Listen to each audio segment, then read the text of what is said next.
여러분 안녕하세요. 이번 장에서는 우리가 위장 장애에서 사용하는 약물들에 대해서 같이 보도록 하겠습니다. 우선 이제 구역 구토에 대해서 우리가 알아보도록 하겠습니다. 구역은 이제 메스꺼움, 노우지아를 의미하고요. 토하고 싶은 그런 복부 불편감, 토하고 싶은 그런 증상이 있는 마음이 있는 이런 것들을 동반하는 복부 불편감입니다. 자, 그래서 이제 메스껍기 시작하면 위에 있는 내용물을 토하게 되고 입 밖으로 내용물이 식도를 거쳐서 강제로 배출되는 현상을 우리는 구토라고 이야기합니다. 이 구토는 이제 영문으로 에메시스 또는 보미팅이라고 이야기하고요. 특별히 이제 증상이나 질환을 우리가 이야기할 때 이 노우지아 또는 이 보미팅을 많이 쓰고 있습니다. 그래서 약의 부작용이나 또는 어떤 질환에 대한 치료나 어 시술 이후에 어떤 비특이적인 반응으로 노우지아 앤 보미팅을 이야기하면 여기서 이야기하는 메스꺼움과 구토를 생각하시면 되겠습니다. 구역과 구토의 원인은 굉장히 다양합니다. 첫 번째로는 이제 감염에 취약해서 이런 비특이적인 반응이 일어날 수 있겠고요. 또는 이제 소화기 질환이나 멀미, 특히나 우리가 많이 봐 왔지만 약물 치료 과정에서의 어떤 노우지아 보미팅은 굉장히 흔한 부작용 중 하나입니다. 그래서 이런 약물 부작용이 하나로 이제 노우지아 보미팅이 있을 수 있고요.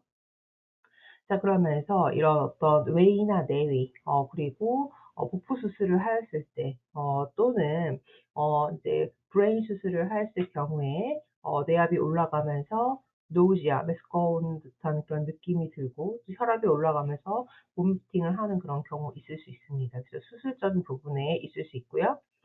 또는 이제 감정적인 기복이나 정신질환으로 인해서 기분이 올라갔다 내려갔다든지 이런 부분들, 그래서 감정적 기복이나 정신질환으로 인해서 노우지아 보미팅이 있을 수 있고요. 네, 또는 임신 그리고 또는 통증 또는 불쾌한 장난이나 냄새 등으로 이런 노우지아 보미팅이 다양하게 발생할 수 있다고 보실 수 있겠습니다. 구토의 발생 기전은요. 우리가 이제 감각 수용체가 활성화되면서 이 구토 유발 신호를 구토 중추로 전달하는 과정에서 일어나게 됩니다. 그래서 토하는 그런 과정을 보시면 한번 메스꺼린다. 저 위에 있는 내용물이 내가 의도하지 않아도 바로 이제 넘어오는 그런 부분들을 우리는 확인할 수 있겠죠. 그래서 이 인두나 위, 소장에는 이제 각각의 이제 센소리가 있기 때문에 이런 감각 수용체가 활성화되면서 신호가 이제 구토 중추로 전달되는 과정을 볼 수 있습니다. 이런 이제 구토 중추는요. 되뇌 피질 내의 어떤 안뜰기관, 혈액에 의해서도 자극을 받죠. 자, 그러면서 구토 자극은 화학 수용체, 방아쇠 영역,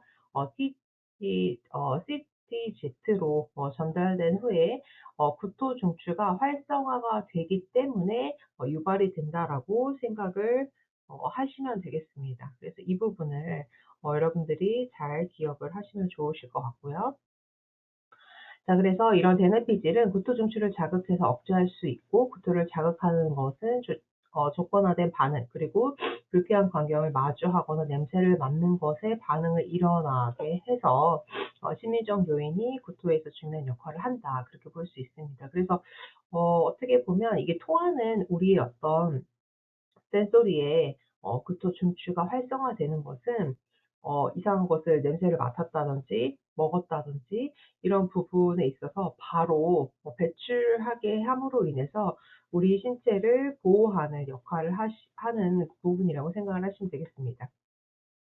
자, 그러면서 물렁 입천장이 열리고 후두 덮개가 닫히면서 자, 토사물이 폐로 흡인되는 것을 방지하고 자, 낡은 조임근의 수축과 함께 늙은 조임근과 자, 식도의 이완으로 위 내용물이 토사물로 배출됩니다. 그래서 위를 감싸고 있는 아래에 꽉 조이는 근육이 당연히 이완이 됨으로써 위에 있는 내용물이 식도를 거쳐서 입안으로 표출된다. 그렇게 배출되는 것을 우리는 확인을 하실 수가 있겠습니다. 네, 그래서 이런 구토의 발생 기전과 항구토제의 작용 부위에 대해서 그림으로 잘 도식화해 주고 있죠.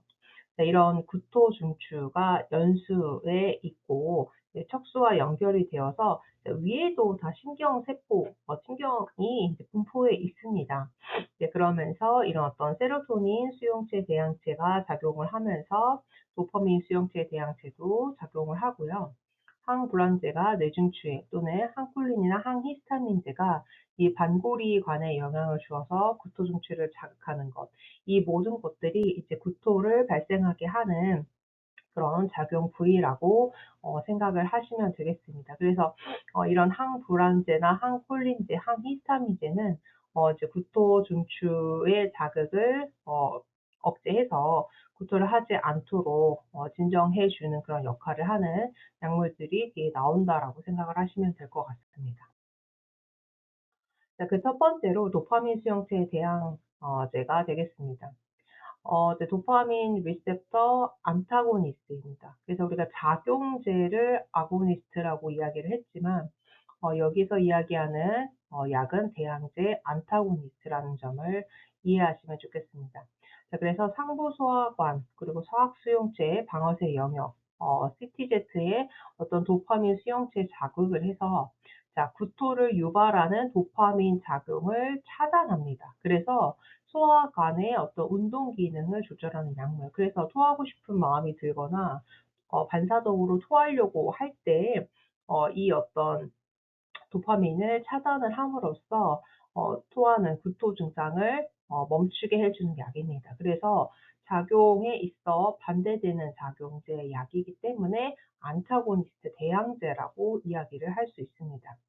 그래서 뇌에서 존재하는 도파민을 차단해서 이런 파킨슨 증상, 지연 운동, 근육 긴장 이상 등의 증상이 나타날 수 있습니다. 그래서 우리가 도파민이 과다하게 나오는 것을 스키즈프레니아, 정신분열이라고 이야기한다면 자, 도파민이 부족해서 또는 도파민을 부분적으로 차단하게 되면 가선 파킨슨 증상이 나타날 수 있다라고 이야기를 했었고, 그게 때로는 어떤 계열의 약의 부작용 이라고도 이야기를 했었습니다. 그렇기 때문에 이런 가성 파킨슨 증상 일시적으로 나타나죠.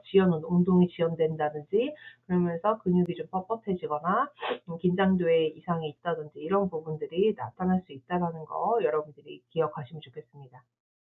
그래서 이 도파민 수용체 대항제의 대표적인 약이 이 페노바이아신 계열이고요. 그리고 부티로페논 계열이 있고요. 그리고 아미설퓨라이드, 그리고 올란자핀, 그리고 메크로프로라이드 이런 약들이 도파민 수용체 대항제로 아실 수 있겠습니다. 자, 그래서 항구토제에 사용되는 도파민 수용체 대항제 종류와 특징 보실 수 있는데요. 첫 번째는 이제 페노사이아신 계열 그리고 부티로페논 계열이 있습니다. 그래서 페노사이아신 계열에서는 클로로페라진 있고요. 그리고 프로메타진 있습니다. 대부분 이제 마취와 수술, 방사선, 항암과 관련된 경중증 구역 구토에 사용합니다. 그래서 우리가 항암, 특히나 케모를 할 때 이 노우지아 보미팅이 이제 말도 못합니다. 그래서 가벼운 노우지아 보미팅부터 이런 어떤 수술적인 처치나 케모테라피 또는 라디에이션 방사선 치료를 하게 되면 특히나 이 두 가지가 굉장히 많은 노우지아 보미팅을 일으키는데요. 이런 중증도의 구역 구토에 요 페노바이아신 계열의 약물들을 쓴다 생각을 하시면 좋을 것 같고요. 네, 또는 부티로페론 계열은 이제 할로페리돌과 트라이메토벤자마이드가 있습니다. 그래서 부티로페논 계열은 이제 할로페리돌로 생각을 하시면 될 것 같은데요. 어, 수술과 항암요법에서 항구토제로는 굉장히 드물게 사용을 합니다.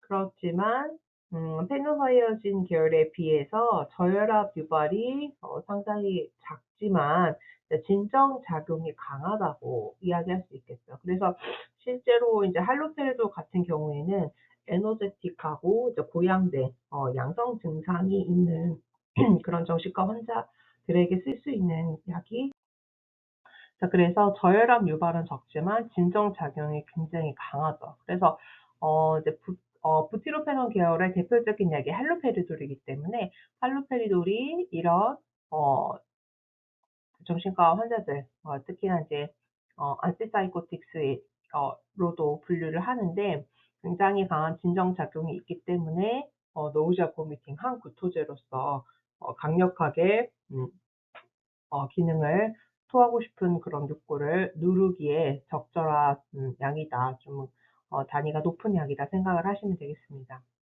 그래서 주로 실제로는 이제 라디에이션 방사선 치료를 하거나 항암요법을 하는 경우에 노우지아 보미팅이 있고, 수술적인 또는 마취의 이런 노우지아 보미팅이 생길 경우에는 당연히 이 페노바이아진 계열을 더 선호하고, 실제로 임상에서는 더 많이 쓰고 있다 생각을 하실 수 있겠습니다.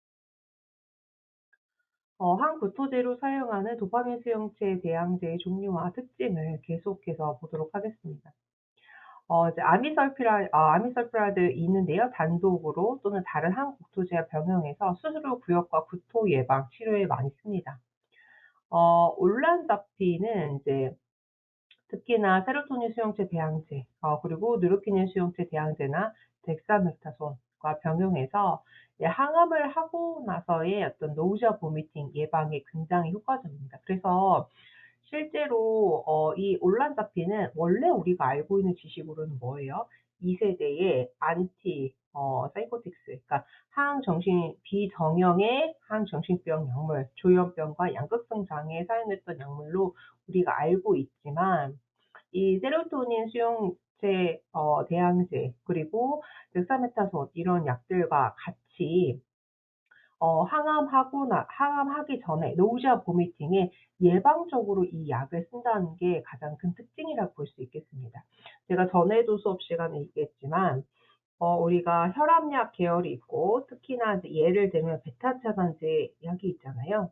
그 약 같은 경우에도 혈압약에서 그 약을 받지만, 따로 우리가 신부전 허트 페일리어 안에서도 베타 차단제를 심장의 압력과 후부하와 전부하를 줄여줄 수 있는 약으로 같이 쓴다고 이야기를 하지 않았습니까? 그래서 한 가지의 약이, 예를 들어 혈압약은 이 약, 뭐 감기약은 이 약, 뭐 소화제는 이거, 이렇게 아주 매칭을 딱딱 해 버리면 사실상 공부하기가 조금 어렵죠. 근데 이런 특이적인 특징이 대부분 이제 혈압약 계열이나 소화제 계열, 또는 이제 감염에 관해서는 항생제 계열이 쓸 수 있는 어떤 작용은 비슷한데, 이런 특이적인 그런 약의 어떤 특징과 작용과 적용이 추가적으로 조금 다른 약물들은 여러분들이 공부를 하시면서 주의 깊게 보실 필요가 있습니다. 올란자핀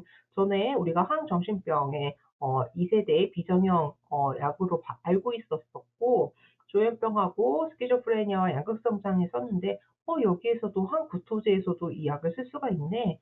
이 부분을 여러분들이 이제 추가적으로 지식을 계속적으로 업데이트하고 쌓는다고 생각을 하시면 좋겠습니다. 그래서 이 올란자핀이 항암을 하고 나서 고혈구토의 예방과 치료에 굉장히 효과적이고요. 어 아무래도 이 이제 1 세대의 안티사이코틱스, 그러니까 CP 같은 약들은요, 양성 증상을 굉장히 드라마틱하게 누르고 좋게 해 주긴 하지만, 그거에 대한 부작용으로 추가적으로 이제 리뉴얼된 약이 2 세대의 올란자핀 같은 약이잖아요. 그렇기 때문에 이런 뉴로키닌 수용체 대항체나 세로토닌 수용체 대항체로서 작용을 굉장히 잘 조절을 해줄 수 있는 약 중에 하나입니다. 그렇기 때문에 조현병과 양극성 장애 치료에 굉장히 소프트하게 적용을 해줄 수 있는 약 중에 하나였죠. 그렇기 때문에 아무래도 이 케모를 한 환자들, 예방적으로 노우지아 보미팅에 약을 쓰거나 이후에 치료에 굉장히 효과적으로 올란자핀을 쓸 수 있다는 거, 굉장히 큰 특징이라고 볼 수 있습니다. 이제 또 하나는 프라마이드도 있는데요. 이런 위장관 수용체 에서 대항 작용이 있고, 소화기 종양, 위염, 궤양, 이런 장마비 편두통과 관련된 이제 구역구토에 사용합니다. 그래서 뭐 장이 마비가 됐다든지 교양이 너무 심해서 물만 먹어도 또는 음식물만 봐도 신물이 올라오면서 계속적으로 토하고 뭐 먹은 것도 없어요. 그러면서 계속 위액이 나올 정도로 계속 토하고 그런 환자애들에게는 요 약물을 쓴다라고 생각을 하시면 되겠습니다. 그래서 고용량으로 쓰면은 수체로 증상이 자주 동반하기 때문에 멀미에는 효과가 없고 많이 쓰진 않지만 이게 중추신경계통에 있는 수용체뿐만 아니라 위장관 수용체에 굉장히 잘 맞는 약이 메토크로프로라마이드라고 생각을 하시면 되겠습니다. 그래서 우리가 정말 이렇게 뭐 체하고 소화가 되지 않고 뭐 이런 부분들에 있어서 소화제를 먹거나 뭐 이런 경우가 있는데 위가 천공이 될 정도로 궤양이 심하거나 뭐 그러면서 소화기에 종양이 있거나 위에 염증이 굉장히 심하다든지 그러면서 장도 트러블이 있어서 마비가 돼서 움직이지 않는다든지 그러면 이게 완전히 이제 뒤틀리면서 계속적으로 반사적으로 노우시아 보미팅이 생깁니다. 그래서 이럴 때 메토 크로프라마이드를 쓴다 그렇게 생각을 하시면 되겠습니다. 또는 인제 여기서 안전으로 우리가 쪼끔 보아야 될 부분이 뭐가 있냐면요. 이제 아미들프라이드 정맥 주사 시 QT 간격이 연장되기 때문에 자 부정맥이나 심장 전도상의 전해질 이상, 특히나 이제 저칼륨 혈증, 포타슘이 부족한 그런 경우죠. 그리고 저마그네슘 혈증 환자는 투여 전에 전해질 수준을 반드시 확인해야 된다. 그래서 이 아미살프라이드를 IV로 놓는 거를 상당히 조금 주의할 필요가 있다. 실제로 심장에 특히나 QT 간격이 연장이 됐다든지 아리스미아가 생겼다든지 아니면 심장 전도 장애가 있거나 이제 전해질 불균형 중에서도 이 칼륨, 포타슘이 떨어지는 경우는 아주 심장 기능이 저하됐다는 것을 보여주는 이제 지표입니다. 그렇기 때문에 이 약을 아미살프라이드를 굳이 써야 된다. 단독으로 이제 항구토제로 쓰거나 다른 항구토제와 병행해서 꼭 써야 된다. 그런 경우에는 이런 일렉트로라이트 전해질 밸런스를 꼭 확인해야 된다. 그렇게 볼 수 있습니다. 이런 약물들은 역시나 구역 구토를 완화하고요. 이제 부작용으로는 이제 두통과 어지러움 좀 있을 수 있습니다. 때로는 이제 드물긴 한데 이제 유방통이나 월경 불순, 구강 공조, 입이 마르거나 수체유로 증상, EPS 사인이 있을 수 있고요. 자, 레보도파는 아미설프라이드 치료 효과를 감소시키고, 자, 온단세트로는 아미설프라이드 큐티 간격을 연장한다는 거 굉장히 중요하기 때문에 잘 알아두시면 좋겠습니다. 자, 두 번째는 세로토닌 수용체 대항제입니다. 이것도 역시나 세로토닌 리셉터 안타고니스트입니다. 자, 그래서 말초에서 내장의 어떤 신경 말단에서 중추의 어떤 순뇌, CTG에 세로토닌 수용체에 작용해 가지고 구토를 유발하는 세로토닌의 작용을 차단한다 볼 수 있겠습니다. 아까는 이제 도파민 수용체 대항제이기 때문에 구토를 유발하는 도파민을 리셉터를 안타고니스트 해서 항구토제의 역할을 해 줬다라고 하면 요번 두 번째 계열은 이제 세로토닌, 구토를 유발하는 세로토닌 작용을 블록시켜서 항구토제로 역할을 해 주는 약이라고 볼 수 있습니다. 특히 이 세로토닌 수용체 대항제는 약을 먹으면 굉장히 이 노우시아 보미팅이 증상이 subside 되는 기간이 깁니다. 즉 작용 시간이 굉장히 길고요. 그래서 특히 항암 화학이나 라디에이션 방사선 후 구역 구토에 사용을 하는 것이 이 세로토닌 수용체 대항제 세로토닌 리셉터 안타고니스트 생각할 수 있겠습니다. 자, 그래서 수술 후 구역이나 구토에 굉장히 유효하다. 그래서 대표적인 약이 자, 그러니세트론, 온단세트론, 탈로노세트론. 앵글렉스 RNA도 많이 나옵니다. 특히나 이 온단세트론 약을 많이 보실 텐데요. 왜냐하면 이제 우리가 케어를 해야 되는 환자 중에 이제 캔서 환자, 그 캔서 환자 중에서 어 부작용으로 우리가 노우시아 보미팅이 가장 첫 번째로 꼽기 때문에 이 그라니세트론, 온단세트론, 팔로세트론을 처방받은 경우를 많이 볼 수 있습니다. 자, 도파민 수용체를 차단하지 않거나 최소화함으로 추체율 증상은 거의 나타나지 않습니다.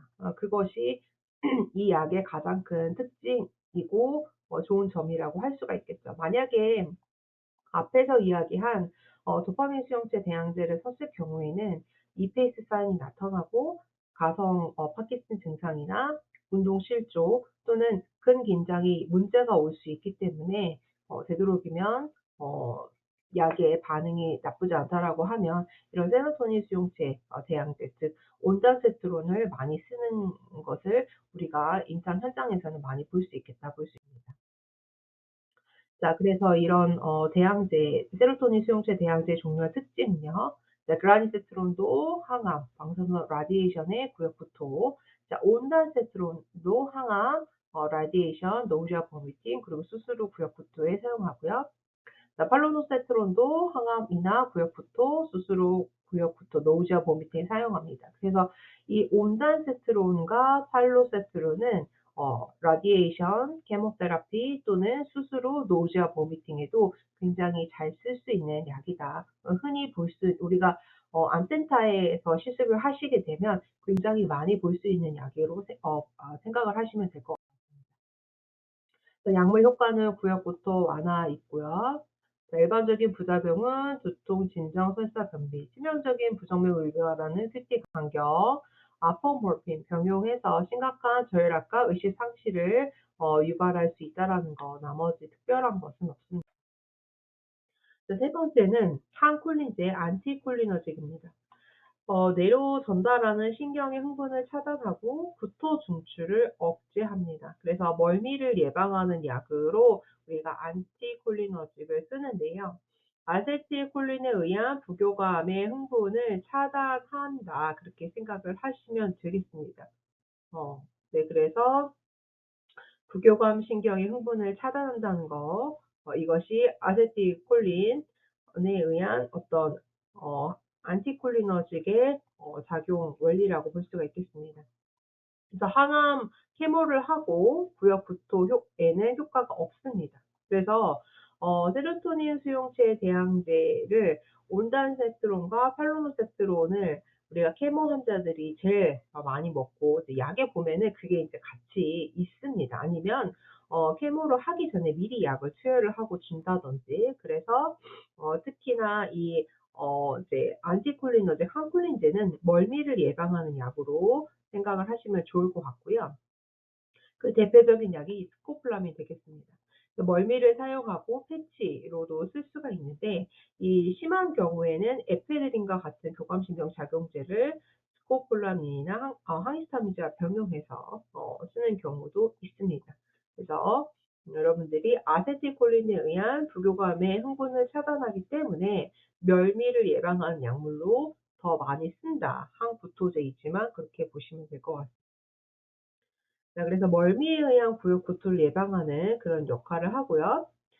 부작용으로는 진정, 그리고 시야 흐림, 소변, 변비 정체, 그리고 구강 건조, 그리고 항콜린 작용 볼 수 있겠습니다.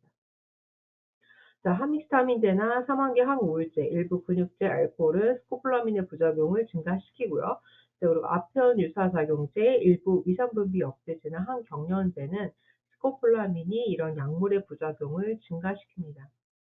자 그러면서 위장관 운동 촉진제 그리고 니트로글리세린은 스코폴라민이 이들의 약물의 효과를 감소시키기 때문에 이 부분도 좀 잘 기억하시면 좋겠습니다.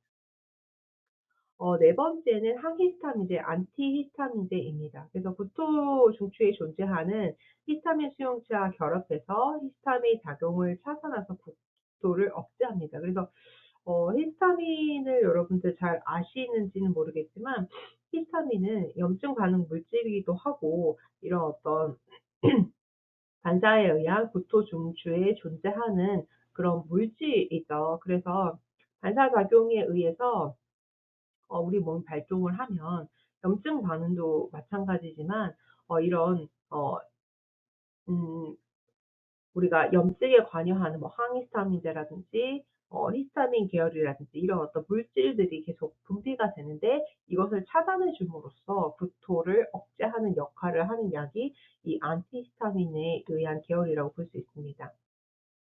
자 특히나 이제 멀미나 이런 안뜰계통 이상에 의한 구토에 효과적이다 그렇게 볼 수 있겠고요.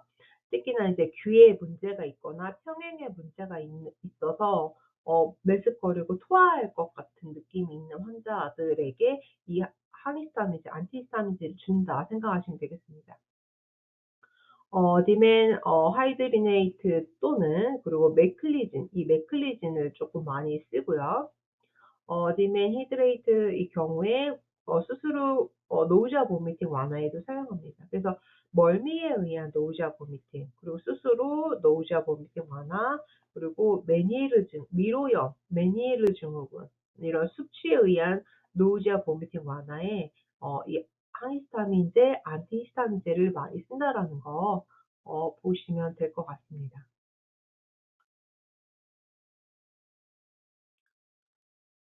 이제 부작용은 이제 졸음, 위부의 불편감, 시각장애, 과민증, 배뇨장애, 구갈, 권태감, 쇼크 등이 있고요. 진정작용이 굉장히 강합니다. 그래서 우리가 평형 기관이 이제 망가진 메니에르 증후군이나 이석증 뭐 이런 경우에 울렁거리고 진정이 되지 않는 경우에 이런 계열의 약을 조금 많이 쓰고요. 바비츄레이트 계열, 그리고 정신안정제, 진정제, 알코올 등의 중추신경 억제제에서 항히스타민제의 중추신경 억제 작용이 증가하는 거 볼 수 있습니다. 자, MAOI 항히스타민제는 효과를 증강시키는 거 볼 수 있고요. 다섯 번째는 뉴로키닌 수용체 대항체입니다. 이것도 역시나 안타고니스트이죠. 그래서 중추신경계통의 물질 피해 작용을 차단해서 이제 구토를 예방하는 약물입니다. 그래서 비교적 이제 항히스타민제까지는 예전에 개발되었던 약이라고 하면 이제 뉴로키닌 수용체 대항체는 최근에 개발한 약이라고 볼 수 있습니다. 그래서 대표적인 약이 아프레피탄트나 뭐 포스 아프레피탄트, 그리고 네투피탄트, 그리고 팔로노세트론, 특히 이 팔로노세트론을 잘 기억하시면 좋을 것 같습니다. 그래서 특히 이제 항암제에 의해서 유발되는 구역 구토를 사용하는 데 사용하고요. 뭐 온단센트론이나 이런 경우 앞에서도 봤지만 최근에 개발된 이 팔로노세트론 항암제에 의해서 유발되는 노우시아 보미팅에 추가적으로 많이 쓰고 있습니다. 구토 빈도를 좀 줄이는 역할을 하기도 하지만요. 일단 구토가 시작된 후에는 사용 효과는 굉장히 적다 볼 수 있겠고요. 약물 효과는 구역 구토를 예방하는 거 볼 수 있습니다. 일반적인 부작용은 피로, 구역, 그리고 딸꾹질, 딸꾹질에 쓰고요. 변비나 설사, 식욕 부진, 두통, 중성고 감소, 뭐 탈모 이런 것들 있지만 크게 뭐 피로한다든지 뭐 변비나 설사가 온다든지 그 정도로만 기억하시면 좋을 것 같습니다. 네, 나머지는 그냥 보고 넘어가시면 될 것 같습니다.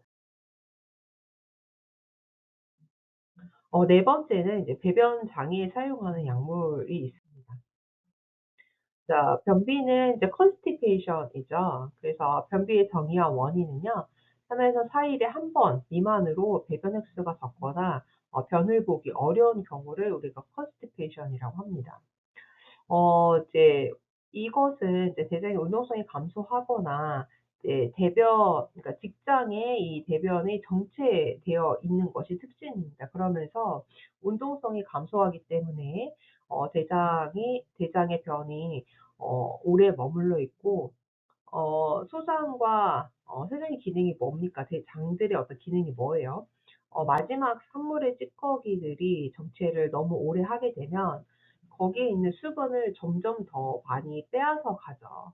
그래서 잘게 붙은 우리의 어떤 음식물의 대사 산물들을 차곡차곡 쌓으면서 이제 거기에서 수분을 이제 계속 빼는 역할을 이 장기에서 하는데 오래 정체돼서 머물면 머물수록 더 변은 딱딱해지고 그러면 배출이 어렵게 되는 변비가 가중이 될 수밖에 없는 거죠. 그래서 이 두 가지가 중요합니다. 그래서 운동성도 감소하고 변이 정체돼서 오래 정체되면 정체될수록 수분이 빠져나가기 때문에 변은 더 딱딱하고 어 견보기가 어려운 constipation이 된다 그렇게 볼 수 있습니다. 자 원인은 매우 다양합니다. 굉장히 다양한데요. 뭐 섬유질이 부족한 수분이 부족한 식단을 먹거나 자 운동 부족이거나 자 대장 근육이 악화되는 거 자 빈혈이나 갑상샘 저하, 소화가 안 되고 모든 대사가 느려지죠, 갑상선이 저하되면. 자 또는 이런 몰핀, 코데인, 옥시코돈, 한콜린의 약물을 사용하면 당연히 소화 기능이 조금 더 느려지고 빨라지지 않습니다. 그렇기 때문에 이 약물에 의해서 정체가 되고 배출이 또는 대사가 되지 않기 때문에 변비가 생길 수밖에 없는 구조가 있을 수 있고요. 네 또는 내가 원래는 변을 보기가 어렵지 않고 괜찮았는데 이렇게 아주 고질적인 변비가 갑자기 생겼다. 아주 내가 고질적으로 뭐 노지아 버미팅이 있다든지 이런 비특이적인 어떤 소화기 증상들 중 하나로 변비를 꼽는데 그런 경우에는 종양 이런 거에 의해서 장에 압력이 가해졌거나 직장에 분명한 질환이 있다는 신호입니다. 그래서 우리가 소화가 되지 않아요. 메스꺼리거나 토했어요.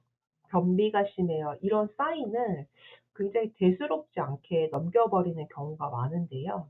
이것은 어떻게 보면 소화기에서 주는 다른 질환이나 어떤 질병에 대한 사인으로 나타나는 경우가 상당히 많습니다. 그래서 뭐 소변이 나오지 않아요. 변비가 있어요. 대변 일 주일 동안 못 봤어요. 열흘도 못 봤어요. 뭐 이런 부분들은 특히나 뭐 메스꺼려요. 그래서 바로 토했어요. 다 토해 버렸어요. 이런 어떤 호소들은 여러분들이 어떤 질병일지 지금은 알 수는 없지만 뭐 캔서나 또는 튜머인 경우도 상당히 있기 때문에 그냥 쉽게 넘겨버리면 안 된다. 적어도 이런 어떤 비특이적인 증상이 한 번이 일어나면 상관이 없겠지만 두 번, 세 번, 네 번 반복적으로 일어나면 이 부분을 체크업을 해 줘야 된다 생각을 하시면 되겠습니다. 자 그래서 변비 치료 방향은 특별한 원인이 없는 변비는 완화제를 사용하지 않고도 치료를 합니다. 그래서 첫 번째로는 약을 바로 주기보다는 배변 습관을 교정하고 자 운동, 식이섬유가 풍부한 식사를 하게 하는 거 이것이 첫 번째입니다. 그래서 스스로 장이 운동하고 스스로 배변해서 소화해서 내보내도록 그런 기능이 우리 몸 안에는 자생적으로 있기 때문에 그 부분을 먼저 스스로 셀프로 돌릴 수 있도록 해 주고요. 자 그래도 지속이 되면 하제, 완화제를 사용하는 것을 시작으로 합니다. 자 그래서 이제 특정 원인으로 인한 어떤 변비를 치료하는 경우를 제외하고는 자 일반 의약품의 사용은 우리가 좀 피해야 된다 볼 수 있겠습니다. 이제 두 번째는 이제 다이아리아입니다. 설사이죠. 이것도 그냥 메디컬 터m 잘 알아두셔야 되겠습니다. constipation, 뭐 diarrhea 이런 것들 다 비특이적인 우리 몸에서 어디가 불편하다고 보내는 일종의 사인입니다. 그래서 많이 보시게 될 예정이고요. 하루 4번 이상 배변 횟수가 너무 많거나 250 그램 이상의 묽은 변이 나오는 경우 이것은 다 다이아리아라고 생각을 하시면 되겠습니다. 자 설사를 일으키는 원인이 굉장히 다양합니다.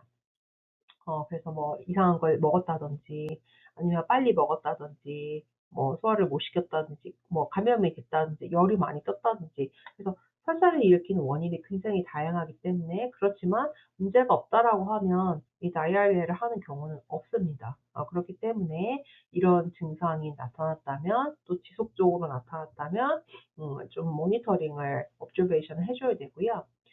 문제는 이 다이아리아는 심하게 되면은 탈수나 디하이드레이션 올 수 있고요. 전해질 언밸런스 그리고 신체적 피로를 유발하고 특히나 노인이나 소아 같은 경우에 이 설사를 몇 번 했느냐에 따라서 굉장히 많이 달라집니다, 몸의 상태가.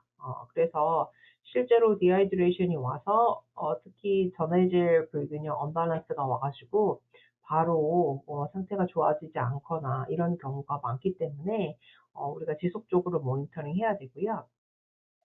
자, 설사의 치료 방법은 자, 급성인 경우에 병원성 생물이나 자극물을 제거하기 위한 어떤 방어 기전일 수도 있기 때문에 이제 시간이 지나면 자연스럽게 해결이 되고 몸 안에 있는 것을 쏟아 버려야지 배출을 해야지 이제 배 안이 이제 깨끗해지는 거죠. 장내 환경이 이런 경우로 설사를 이제 해버리는 쏟아버리는 경우가 있고요.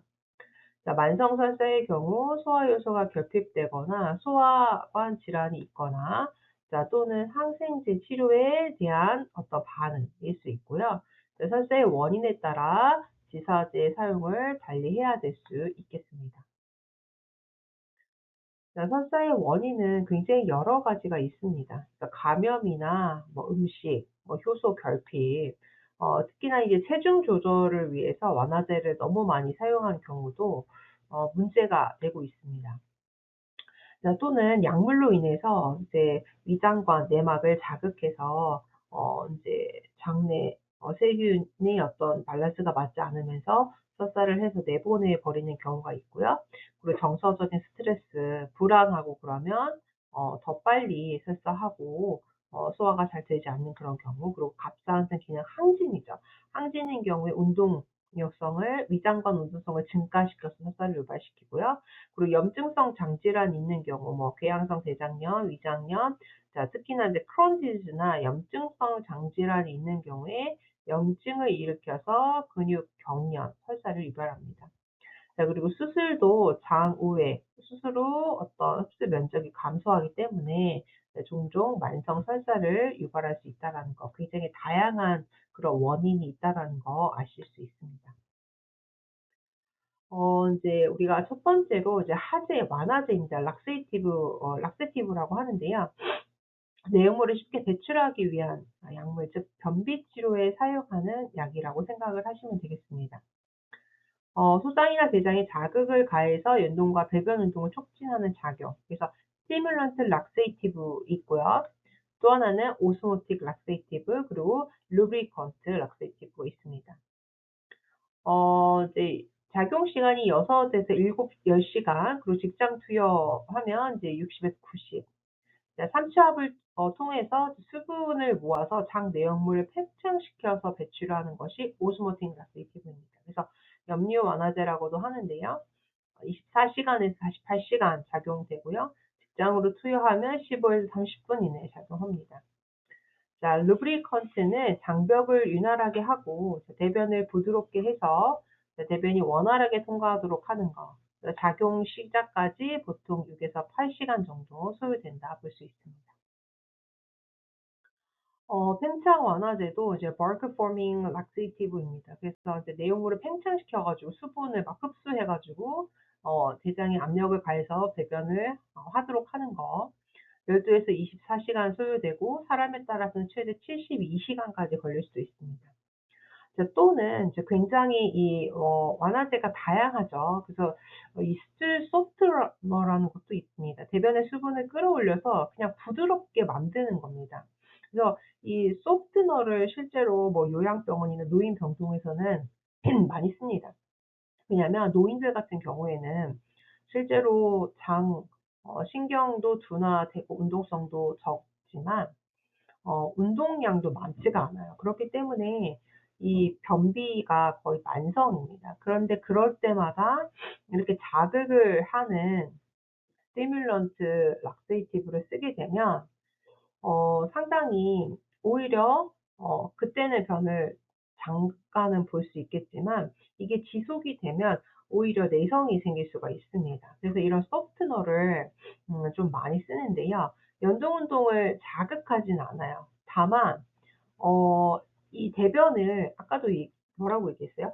소장과 대장이 너무 오랜 기간 대변이 있으면 수분을 점점 더 뺏어갑니다. 빨리 그 길을 통과해야 되는데 통과하지 못하고 머물러 있으면 그럼 굉장히 딱딱하게 되어 있어요. 그래서 우리가 실제로 이번간호에서 배우셨던 에네마는 그 수두를 이제 뭐 핑거 에네마는 긁어내는 거고 에네마를 통해서 이제 빠지도록 하는 건데 그런 번거로움을 에네마를 하지 않는다라고 하면 소프트너를 쓰게 되면 변 자체를 부드럽게 만들어서 장을 자극하지 않고도 그냥 쉽게 잘 빠져나가도록 유도할 수 있다라는 거죠. 그것이 지금 얘기한 스틸 소프트너 될 수 있겠습니다. 자, 그렇기 때문에 배변을 돕기 위해서 72시간이 필요하고요. 또는 이제 염소 통로 활성제도 있습니다. 그래서 클로라이드 채널 액티베이터도 있는데요. 혈중 소듐이나 포타슘 농도를 변화시키지 않고 염화물이 풍부한 장액 분비를 유도해서 장액 분비가 증가하고 이제 이것으로 인해서 연동 운동이 증가해서 본인의 장이 운동을 해서 연동 운동을 해 가지고 변을 밀어내게 해 가지고 배출하도록 하는 그런 역할을 해 주는 약을 우리가 염소 통로 활성제라고 할 수 있겠 어 자극 완화제는요. 대표적인 약이 인제 쥐어짜는 약이에요. 그래서 장을 쥐어짜서 막 부글부글 막 끓게 해 가지고 대변을 막 쏟아내게 하는 그런 약이 이제 비사코딜, 일명 이제 듀코락스라고 하는 약입니다. 그래서 이 약은 매번 쓸 수는 없어요 절대로. 갖은 방법을 다 했는데도 에네마 하기 전에 약으로서 한번 변을 좀 봐 줘야 된다 그러면 그때 쓸 수 있는 것이 미사콜딜이나 센소사이드 되겠고요. 그 삼투 완화제는 이제 글리세린이나 락툴루스, 락티톨 이런 경우 그런 에틸렌 글라이콜 뭐 이런 약들 전해진 용액이나 요런 것들이 지금 삼투 완화제로 볼 수 있습니다. 급성 변비를 완화할 수 있어요. 그래서 대부분 이제 삼투 완화제도 쓰지만 이 자극 완화제 이 비사코딜, 듀코락스 또는 세노사이드를 많이 쓰는데요. 이제 진짜 급한 constipation이다. 계속 물도 많이 먹고 운동도 많이 하고 식이섬유도 봤는데 정말 열흘 뭐 이상 못 봤다. 거의 인제 최대치다. 그러면 이때 한 번씩 써 주는 게 자극 완화제이고요. 특히나 장 수술, 대장 내시경 검사, 장을 청소하기 위해서 고용약으로 병원에서 사용하는 경우 있습니다. 일시적으로 다 비워 줘야 되기 때문에. 자, 그리고 갈락토스 혈증 환자에게는 이런 락티토를 투여하지 않게 하고, 자, 락티토를 병용 투여는 약물 흡수를 감소시키기 때문에 삼투 완화제여서 이런 것들은 주의를 해야 된다. 그래서 자극 완화제 비사코딜은 급성 변비에 한 번씩 간혹 가다 한 번씩 쓴다. 매번 자극을 시켜서 변을 보게 하진 않는다. 그래서 그 정도 아시면 되겠습니다. 이날 완화제에 미네랄 오일 있고요. 심각한 장경련을 일으키지 않고 예방적으로 사용할 수 있겠고, 지용성 비타민 결핍이 1-2주 이상 사용하면 있을 수 있다는 거. 자, 팽창 완화제도 이런 약이 있어요. 그래서 섬유 식단이 적절하지 않는 경우 과민성 대장 증후군 환자에게 사용하고, 자, 이런 어떤 물을 섭취하지 않으면 끈적한 덩어리를 형성해서 위장관이 막힐 수도 있다. 팽창 완화제 주의해야 되고요.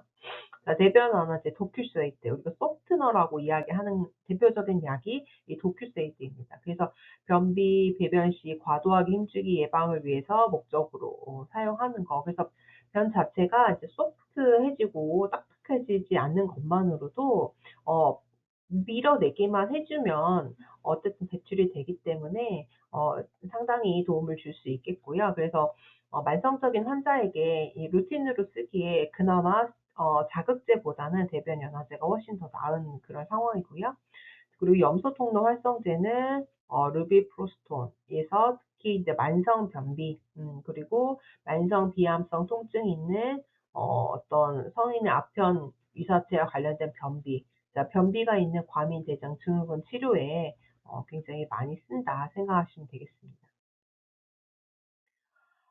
약물 효과는 이제 복부 불편감을 완화하고요. 대변을 배출해 주는 데 목적이 있습니다. 그래서 인제 일반적인 부작용은 복부 경련과 설사, 그리고 가스를 동반한 복부 불편감이나 부역이 있을 수 있고요. 심각한 부작용으로는 복부 압통, 통증, 출혈, 구토, 설사, 복부 팽창의 어떤 장폐색 증상이 있습니다. 그래서 어 변비약을 일반 성인이나 또는 일반 사람들이 지속적으로 어쩌다 한 번씩 쓰는 거는 괜찮아요. 어쩌다 한 번씩은 쓰는 건 괜찮은데 이 특히나 뭐 스티뮬런트도 마찬가지고 소프트너도 마찬가지고 이런 어떤 하드를 너무 많이 락세이티브를 너무 반복적으로 쓰면요.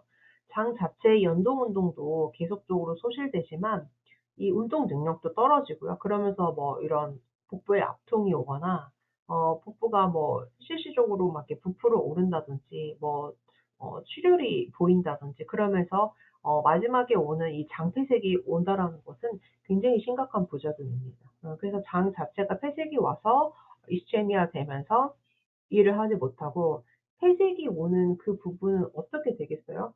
괴사가 될 수밖에 없습니다. 그래서 이 우리는 하재를 굉장히 어 그냥 변비 생기면 내가 바로 먹을 수 있는 약 정도로 생각하는데 절대 그렇지 않다라는 거죠. 그래서 이때 남용을 하게 되거나 이제 오용을 하게 되는 그런 경우 장폐색이 심각한 부작용으로 나타날 수 있고 그렇게 되면 장을 잘라낸다든지 괴사가 돼서 이제 엄청나게 길이가 길잖아요. 그래서 그것을 잘라내게 되고 그렇게 할 수밖에 없는 거죠. 그렇게 되면 어쨌든 우리가 소화가 되는 과정에서 흡수를 다 장에서 해 주는데 굉장히 소화 흡수에 문제가 올 수밖에 없겠죠. 그러면서 뭐 감염이나 복막염이 지속이 된다든지 아주 굉장히 위험한 합병증이 생기기 때문에 하재는 지속적으로 반복적으로 그렇게 쓰는 것은 절대 추천하지 않는다. 그렇게 볼 수 있겠습니다.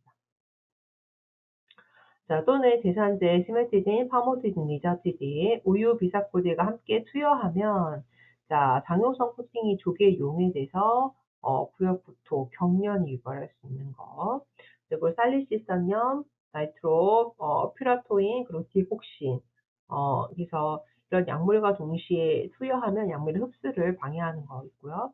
그다음 도큐세이트와 미네랄 오일, 도큐세이트가 윤활제인 미네랄 오일 흡수를 향상시킨다는 거. 정도만 아시면 되겠습니다. 지사제이죠. 그래서 안티 다이에리알 그래서 가면, 소화기 장애 다양한 원인으로 발생하는 설사를 완화시키는 약물입니다. 그래서 설사를 멈추게 하는 약을 우리가 지사제라고 생각을 하시면 되겠습니다. 자, 앞에 이제 완화제는 어 변비로 인해서 대변을 보지 못하는 경우는 배출을 도와주는 약. 지사제는 설사가 지속적으로 있고 수분과 전해질 불균형이 오기 때문에 이 탈수를 막기 위해서 설사를 멈추게 하는 약을 우리가 지사제라고 생각하시면 되겠습니다. 이제 국소에 작용한 약물과 전신 작용한 약물이 있는데요. 위장관 수분 분비를 억제해 설사를 멈추게 하는 작용을 하고요.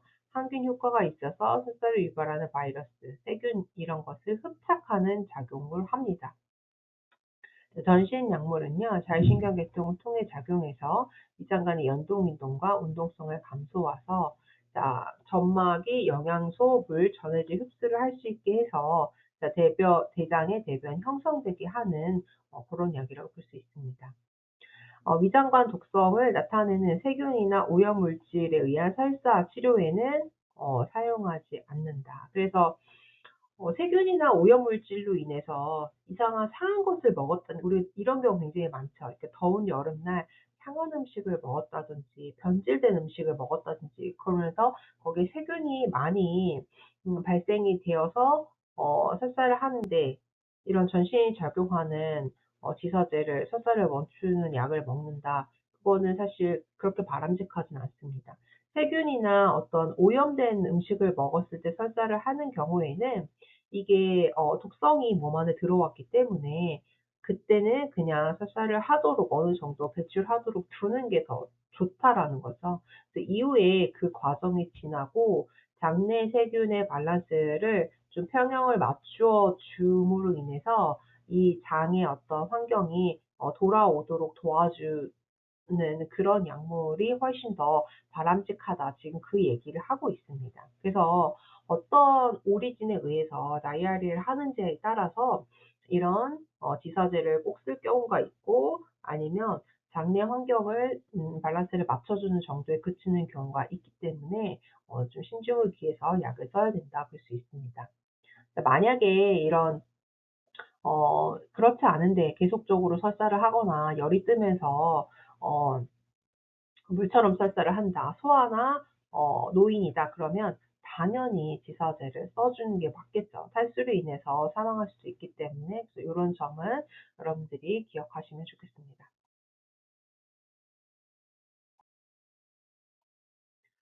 지사제 성분은 안전하고 그래서 대부분 일반 의약품을 사용하지만 사용할 때는 신중을 기해야 되죠. 그래서 방금 제가 이야기했던 그 부분을 이야기하고 있습니다. 그래서 실제로 내외과 환자들의 이제 그 내외과 선생님들이 이 지사제를 주는 거를 굉장히 꼼꼼하게 따져 보시는 경우가 많습니다. 네. 오히려 이 세균이나 바이러스 어떤 음식물에 의한 음 경우인데 서사를 해서 이거를 내보내 줘야 되는데 오히려 이제 그거를 못하게 막음으로 인해서 문제가 2 차적으로 생각할 생길 수 있기 때문에 이 부분을 굉장히 꼼꼼히 따져보시고요. 자 그래서 지사제 일반적인 조건이 있습니다. 자 설사가 갑자기 시작돼서 2-3일 지속되고 심각한 체액, 수분이 손실을 초래하는 경우 자 이때 아동과 노인이 굉장히 급격하게 탈수가 올 수 있죠. 그래서 일렉트로라이트가 언밸런스해지기 때문에 지사제 치료를 일찍 시작해야 돼요. 제가 방금 얘기했던 그런 부분입니다. 자 그리고 염증성 장질환 환자가 설사를 하는 경우 자 신속한 치료는 무기력하게 하는 설사 과정을 단축하고 환자가 빨리 정상 생활할 수 있도록 한다. 염증성 장질환 환자는 장 자체의 기능이 지금 인펙션 됐기 때문에 설사를 할 수밖에 없습니다. 예 그래서 지사제를 써서 장을 좀 편안하게 도와주는 게 좋고요. 위장 수술 후 하나에게 설사가 발생하면 세균과 전해질 적절한 흡수를 위해서 지사제 치료가 장기간 필요할 수 있습니다. 그래서 장 수술 아까도 얘기했지만 폐색이 되어서 일부를 절제하고 문합을 해서 이었다든지 아니면 거기에 튜머가 캔서가 있어 가지고 또는 튜머가 있어 가지고 조직을 잘라냈다든지 그러면 당연히 설사를 할 수밖에 없습니다. 소화를 시키는 능력이 떨어질 수밖에 없어요. 그러면 그냥 그러려니 하고 지사제를 장기간 복용하게 도와줘야 되고요. 그 문제로 인해서 특별한 어떤 신체적인 어떤 외과적인 수술에 의한 문제로 설사가 발생하는데 지속적으로 또 설사를 하게 되면 환자는 굉장히 피로하고 위크니스해질 수밖에 없기 때문에 이 부분을 좀 확인을 할 필요가 있겠고요. 자 설사의 원인이 확인돼서 지사제 치료가 적합하다고 의사가 판단하는 경우 설사는 대부분 자연적으로 낫습니다. 한 2-3일 며칠 정도 하루 이상 하면은 먹게 되어 있어요. 우리의 몸 자체는 이제 리턴하기 때문에. 그렇지만 치료가 필요하지 않을 수도 있다라는 거. 그래서 이런 부분은 내과 전문의가 보면서 적절하게 판단을 할 부분이다. 그래서 이런 지사제 일반적인 사용 조건 굉장히 중요합니다. 예 오히려 설사를 한다 노인 또는 아이가 설사를 한다. 어 더 많이 설사를 하기 전에 빨리 그걸 스톱하는 게 중요하죠, 지사제를 써서라도. 네 그렇지 않은 경우도 있다라는 거 이 4 가지 잘 기억하시면 좋겠습니다. 자, 국소적으로 작용하는 약은요. 비스무트, 살리실산염 있고요. 그리고 프로바이오틱 제제. 요즘은 이거를 더 많이 씁니다, 프로바이오틱 제제를. 그래서 이런 세균이나 바이러스 원인의 항균 작용을 해요, 비스무트가. 그래서 또는 살리실산염이 위장관으로 체 분비를 막아서 설사를 멈추게 하는 그런 약이고요. 만성 설사 치료에 위장관 세균 무리 진압화를 위해서 이 프로바이오틱 제제를 쓰고요. 급성 설사에도 이제 사용을 하는 거 볼 수 있습니다. 전신 작용을 하는 약은 이제 로페라마이드입니다. 연동 운동을 억제하고 자 급성 비특이적 설사에 사용되고 자 회장 장로 인한 분비량을 감소시키는 데 사용합니다. 전신 작용을 하는 사실상 이제 설사를 한다. 내가 그래서 장 환경이 별로 좋지 않다. 그러면 이 로페라마이드를 좀 좋아하는 환자들도 있습니다. 이런 급성이나 원인을 알 수 없는 설사에 이 로페라마이드를 쓰기도 하는데 그러면서 회장로에 있는 분비물 양을 감소시켜서 약을 먹으면 굉장히 배도 편안해지고 설사도 금방 멈추고 그런 그런 부분을 좀 환자가 느낄 수 있습니다. 그렇지만 이 전신 작용을 하는 로페라마이드의 단점은 뭐냐면 연동 운동을 억제한다는 게 단점이 있어요. 그래서 이거를 너무 장복을 하게 되면 스스로 장이 움직이지가 않고 그러면서 계속 소화 과정에 문제를 줄 수가 있다라는 것이 가장 큰 단점입니다. 그래서 한 번 먹었을 때 '아 좋아.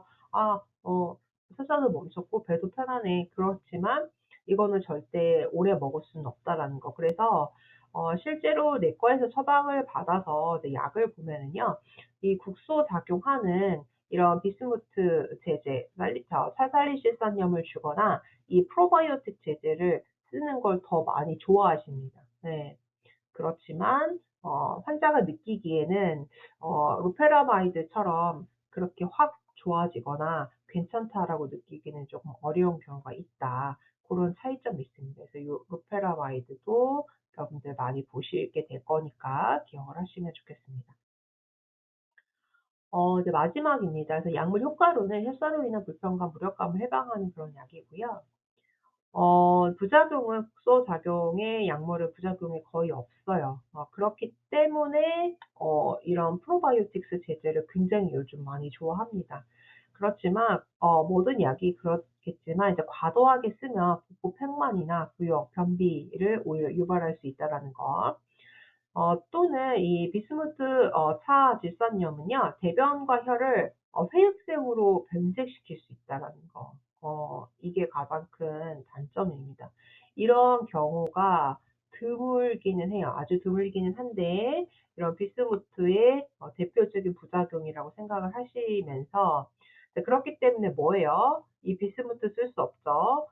전신 국소작용하는 것 중에 뭐 있었어요? 비스무트 있었고 하나는 프로바이오틱스 있었고 하나는 로페라마이드 있었는데 로페라마이드는 전신이긴 하지만 오래 쓸 수 없다고 그랬죠. 그러니까 이 국소작용에 하는 약물이 부작용이 거의 없다라고 했잖아요. 그래서 선택할 수 있는 건 뭐예요? 이 프로바이오틱스를 제일 많이 쓸 수밖에 없어요. 그래서 실제로 환자 입장에서는 별로 성에 차진 않지만 이 프로바이오틱스를 처방을 해 주시는 경우가 요즘 내과에서는 제일 많이 좀 흔하다. 그렇게 보실 수가 있겠습니다.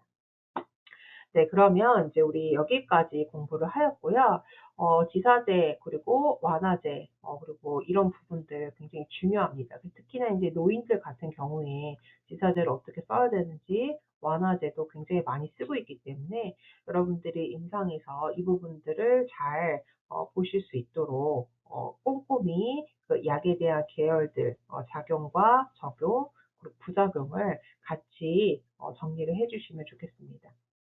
네, 여기까지 마치도록 하고요. 우리는 다음 시간에 보도록 하겠습니다. 모두 고생하셨습니다.